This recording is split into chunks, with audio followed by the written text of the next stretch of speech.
Hello everyone, मैं हूं doctor Akshat Kavaiya, senior consultant, department of ophthalmology, Yashoda hospital, Nehru Nagar, Ghaziabad. जैसा कि हम सभी लोगों को पता है और हम सभी लोग 1.5 साल से लगभग इस कोविड की बीमारी को झेल रहे हैं। सबको मोटे तौर पे आज पता है कि हमें इसका बचाव कैसे रखना है, कैसे हमें आपस में क्लोज कांटेक्ट नहीं रखना है, बार बार अपने हाथों को रेगुलरली धोना है, अपने हाथों से अपने चेहरे को, अपनी आँखों को बार बार टच नहीं करना है, मास्क लगाना है, सोशल डिस्टेंसिंग पालन करनी है। ये सब चीज़ें नॉर्मल आज अधिकतर लोगों को पता है।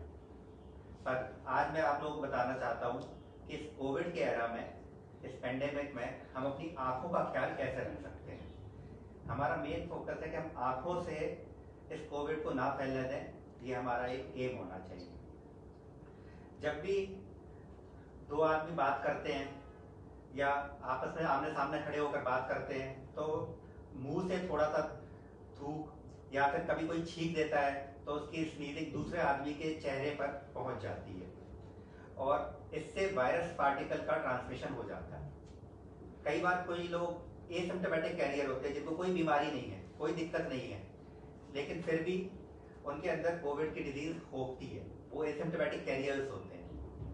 ऐसे आदमी अगर आपके साथ बात कर रहे हैं तो जो वायरस पार्टिकल्स है वो डायरेक्ट आपके चेहरे पर चले जाते हैं। इसके लिए हम सबको पता है कि मास्क लगाना है, मास्क सबको पता है, लेकिन आंखों की प्रोटेक्शन कैसे करें। आंखें भी आंखों से भी ये कोविड फैल सकता है। तो आंखों की प्रोटेक्शन के लिए बेसिकली हमें सरफेस को टच करने के बाद अपने आंखों को टच नहीं करना है। दूसरी चीज ये है कि अमेरिकन एकेडमी ऑफ ऑप्थेल्मोलॉजी ने कुछ रिकमेंडेशंस दी हैं जिनसे हम अपनी आंखों को प्रोटेक्ट रख सकते हैं इस कोविड एरा में। सबसे पहली चीज है जो अमेरिकन एकेडमी ने बताई है वो ये है कि आप चश्मा पहनना चालू करें, ट्राई वियरिंग ग्लासेस। कई लोग हैं जो कॉन्टेक्ट लेंस यूज करते हैं। कॉन्टेक्ट लेंस जैसे हम यूज करते हैं तो बार बार हमें कॉन्टेक्ट लेंस को निकालना, लगाना, इसमें कई बार हमारी आंखों को टच करना पड़ता है। कई बार जो हमारा सरफेस होता है उससे भी ये कॉन्टेक्ट लेंस टच हो जाता है और जो सॉल्यूशन होता है उसमें भी कई बार कोविड के पार्टिकल्स हो सकते हैं। तो कॉन्टेक्ट लेंस यूजर्स के लिए खासकर हम कहते हैं कि आप स्विच ओवर कर दीजिए ग्लासेस पे, वो ज्यादा बेटर है।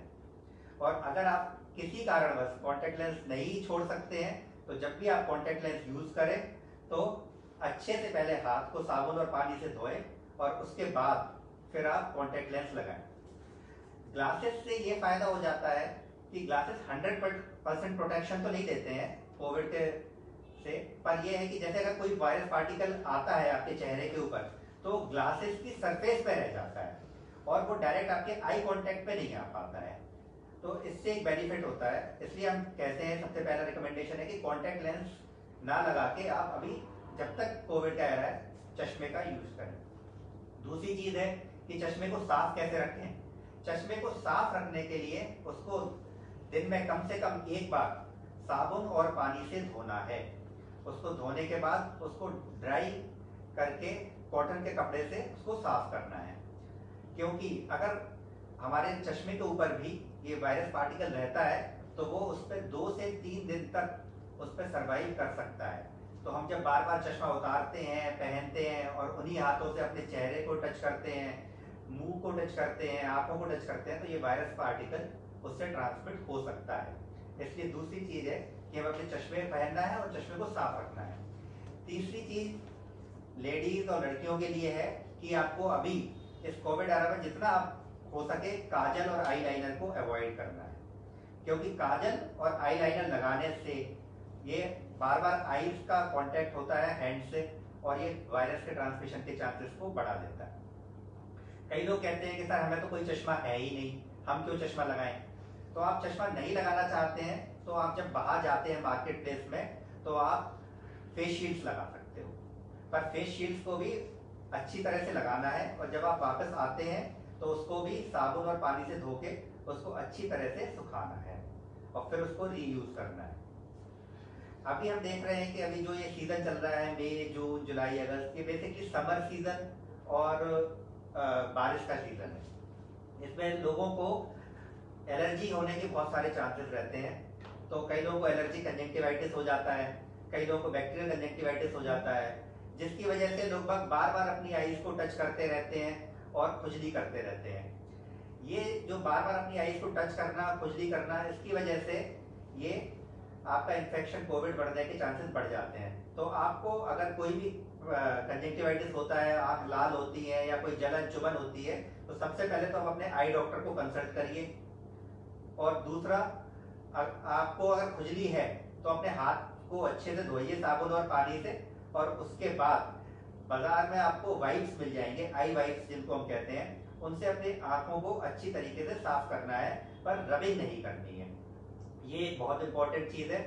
और अपने डॉक्टर से आपको इसके लिए दवाइयाँ लेनी है जो भी आपको दिक्कत हो रही है आईज में। अब हमें जैसे पता है कि हमें बेसिकली सेफ हाइजीन रखना है, अपनी सोशल डिस्टेंसिंग रखनी है, अपने सोप और वाटर से हाथ धोना है और सैनिटाइजर यूज करना है। तो मेन चीज मैं आपको सैनिटाइजर के लिए बताना चाहता हूँ कि अगर आपको अपनी आईज को टच करना है तो अपने हाथों को सोप और वाटर, साबुन और पानी से धोइए। उसके लिए सैनिटाइजर यूज करने के बाद अपनी आईज को हाथ को मत लगाइए, क्योंकि उस सैनिटाइजर से केमिकल कंजंक्टिवाइटिस हो जाता है और कई बार कॉर्नियल बर्न्स भी हो सकते हैं। आपने देखा होगा आजकल सब जगह, कहीं भी आप किसी भी दुकान पे जाएं, हॉस्पिटल पे जाएं, कहीं पर भी जाएं, तो वहां पर फुट स्टैंड रखे हुए होते हैं जिनमें सैनिटाइजर लगा हुआ होता है। तो ये जब हम फुट स्टैंड यूज करते हैं तो कई बार क्या होता है, छोटे बच्चे होते हैं उसके पास खड़े होते हैं और वो नीचे से प्रेस करते हैं, बाहर से सैनिटाइजर आता है, और कई बार डायरेक्ट कुछ पेशेंट्स मेरे पास आए हैं जिनके आंखों में सैनिटाइजर चला जाता है। तो आपको अपने बच्चे, जो छोटे बच्चे हैं, इनको सैनिटाइजर के जो फुट स्टैंड्स हैं इनसे, और जहाँ पे आप डायरेक्ट सैनिटाइजर लेते हैं हाथ पे, इनसे दूर रखना है और आप खुद इनको सैनिटाइज करिए बच्चों को। कोविड एरा में देखिए, पुरानी जो बीमारियां होती थी आंखों की, जैसे कि diabetic retinopathy, glaucoma, age related macular degeneration, ये सब चीजें कुछ भी कम नहीं हुई है, ये उसी रूप में चल रही है। तो अगर आपको ये सब पे कोई भी बीमारी है तो आपको अपने आई डॉक्टर को टाइमली विजिट करना है, उनको कंसल्ट करना ही है। उसके अलावा सबसे मोस्ट इंपॉर्टेंट चीज है वैक्सीनेशन, जो कि आजकल वैक्सीनेशन ड्राइव चल भी रही है। अगर आपको वैक्सीनेशन मिल रहा है, आप उसके लिए एलिजिबल हैं, तो वैक्सीन जरूर लगवाएं, वो बहुत इंपॉर्टेंट चीज है। अब सबसे बड़ी प्रॉब्लम जो है लोगों की इस समय ये है कि सब लोग घर पर बैठे हुए हैं, तो गैजेट्स का यूसेज बहुत ज्यादा बढ़ गया है। तो आजकल लोग लैपटॉप, मोबाइल, टीवी, इन सब का यूज बहुत ज्यादा करने लगे हैं।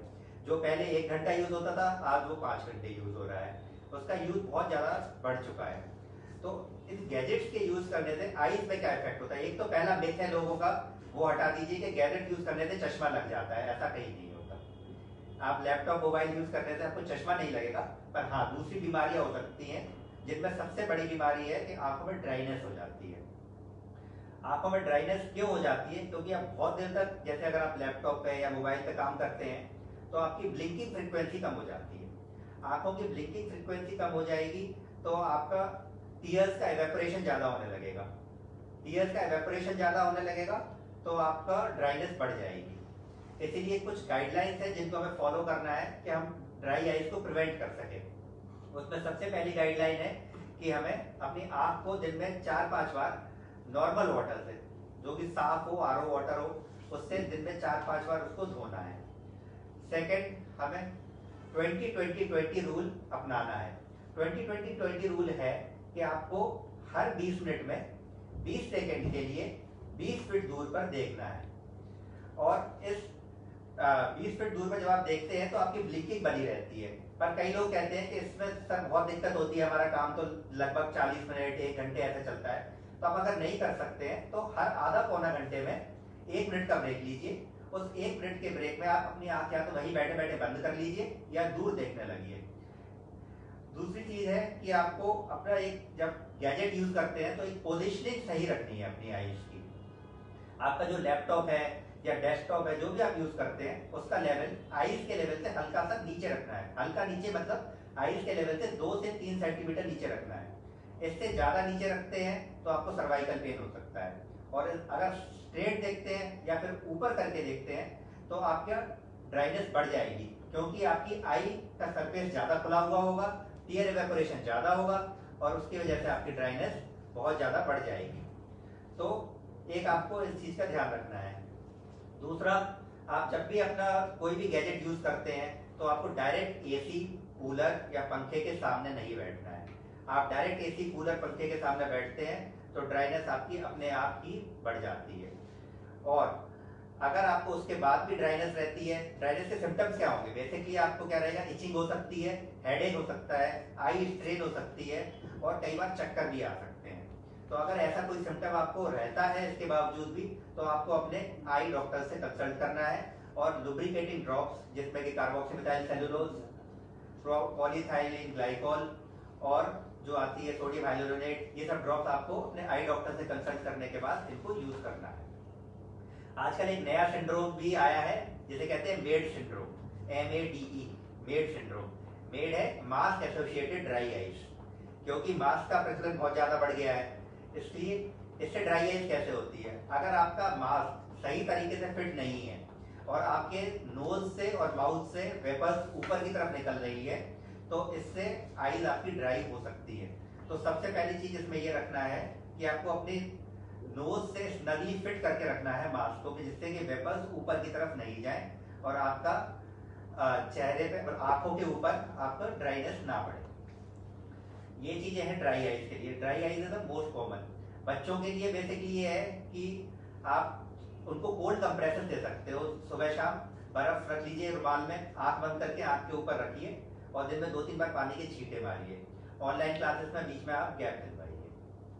कोविड-19 में बेसिकली आईज में जो सिम्टम्स आते हैं वो बेसिकली है रेडनेस, आपकी इचिंग हो सकती है आईज में, आपको आंखों में सूजन हो सकती है, आपको ब्लरिंग ऑफ विजन हो सकता है। ये कॉमन सिम्टम्स है जो कोविड-19 के पेशेंट्स को यूजुअली हो सकते हैं।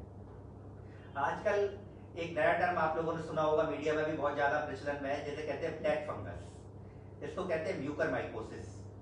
म्यूकरमाइकोसिस या ब्लैक फंगस ये आज की बीमारी नहीं है, ये बहुत पुरानी बीमारी है, पर ये होती थी लाखों में से किसी एक आदमी को। पर आज इसके रेट्स आफ्टर कोविड बहुत ज्यादा बढ़ गए हैं। रेट्स क्यों बढ़ गए हैं? बेसिकली क्या है, फंगस इन्फेक्शन है ये जाइगोमाइसीटीज फैमिली का फंगस है। ये एंजियो इन्वेसिव फंगस है। एंजियो इन्वेसिव मतलब ये खून के रास्ते आपका चला जाता है और ये लाइफ थ्रेटनिंग डिजीजेस तक प्रोड्यूस कर सकता है। अब इसमें क्या कर सकते हैं आप? बेसिकली ये जो डिजीज है म्यूकरमाइकोसिस, ये डायबिटिक पेशेंट्स को जो इम्यूनो कम्प्रोमाइज्ड हैं, जिनने कोविड का लंबा ट्रीटमेंट लिया हुआ है, हॉस्पिटल स्टे बहुत ज़्यादा रहा है, ऑक्सीजन सप्लाई पे रहे हैं, जैसा कि आपने देखा होगा कि सेकेंड वेव में बहुत ज़्यादा लोग हॉस्पिटल स्टे लंबा रहा, स्टीरॉयड यूजेज पे रहे, ऑक्सीजन भी जो थी वो आपको डायरेक्ट नहीं मिली, आपको इंडस्ट्रियल ऑक्सीजन सप्लाई मिली। इन सब की वजह से आपका ये फंगल इन्फेक्शन बढ़ गया है। और इसमें अगर आप देखेंगे तो आपको जो सिम्टम्स आएंगे उसमें चेहरे पे सूजन आ सकती है, आंखों की पलकों पे सूजन आ सकती है, आंखें लाल हो सकती हैं, आपकी आंख के ऊपर की पलक नीचे गिर सकती है, आंखें बाहर आ सकती है जिसे प्रोक्टोसिस कहते हैं, आंखों के मूवमेंट्स, आई मूवमेंट्स जो होते हैं दाएं बाएं ऊपर नीचे जो हम देखते हैं, ये मूवमेंट्स आपके रिस्ट्रिक्ट हो सकते हैं, आपको आंखों में बहुत ज्यादा हैवीनेस हो सकती है और सबसे ज्यादा खतरनाक है कि लॉस ऑफ विजन हो सकता है, मतलब आपके आदमी अंधा भी हो सकता है।